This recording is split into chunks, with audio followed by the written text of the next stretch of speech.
ង្ការខ្ញុំសូមលាស្នេហ៍លាទៅទាំងក្តីអាឡ័យលាកែវចរណៃលាទាំងសំដីធ្លាប់ស្ដីសាសអោស្ទឹងកំសត់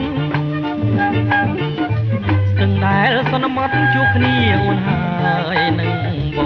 ង5ឆ្នាំកន្លងស្នេហ៍យើងចាំចងមិនដែលរសាយ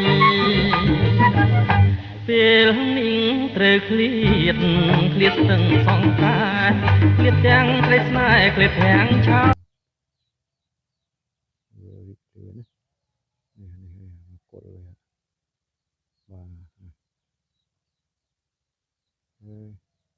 កូនបងប្អូនបានទស្សនា